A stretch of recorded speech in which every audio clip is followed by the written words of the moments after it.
Merci Madame la Présidente, Madame la Ministre.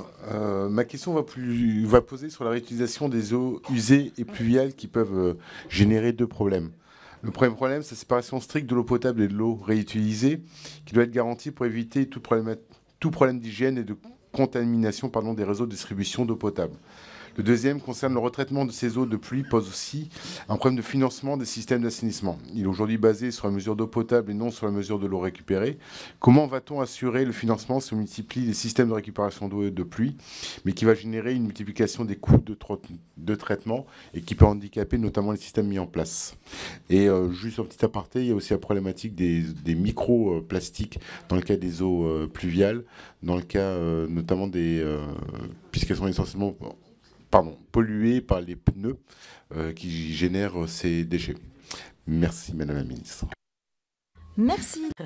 La question de la réutilisation des eaux de pluie. Alors, pour le comptage de l'eau de pluie qui est réutilisée, un compteur peut être installé pour servir de base au calcul des redevances qui sont dues aux agences de l'eau, notamment par exemple pour financer la modernisation des réseaux d'eau usée ou financer les actions de lutte contre la pollution de l'eau qui est rejetée. Donc il y a des solutions opérationnelles potentiellement. Ce qu'il faut, c'est arriver et parvenir à les généraliser. Concernant les microplastiques dans l'eau, ça c'est vrai que c'est une question qui est essentielle et particulièrement difficile à traiter. Pourquoi? Parce que souvent, le relargage de microplastiques se fait par l'usage des pneus.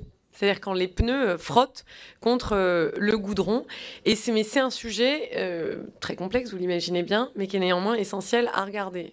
Ça paraît évident, les pneus frottent, et ça ruisselle quand il pleut, par exemple. Alors, il y a des travaux qui sont en cours au niveau européen pour évaluer le niveau de ces rejets, parce qu'on n'est même pas... Pardon si je parle fort, hein, excusez-moi. Pour évaluer le niveau de ces rejets, parce qu'on n'en est pas toujours... on ne sait pas exactement. Et puis, il y a un travail sur l'éco-conception des pneus qui peut se faire dans la filière, et notamment dans le cadre de la filière REP qui va être créée sur les pneus. C'est aussi à ça que servent les filières de responsabilité élargie des producteurs. C'est à avoir un endroit, un fonds, puisque c'est à but non lucratif, ce sont des entreprises privées sous contrat avec l'État qui doivent investir dans la recherche et aller de l'avant. Et sur les pneus, en plus, en Europe, il y a un enjeu de compétitivité par rapport aux filières chinoises ou d'autres. Donc, utilisons-le pour en faire un vrai atout, mais vous voyez à quel point le problème est complexe. Mais il faut le regarder néanmoins de façon importante. Alors,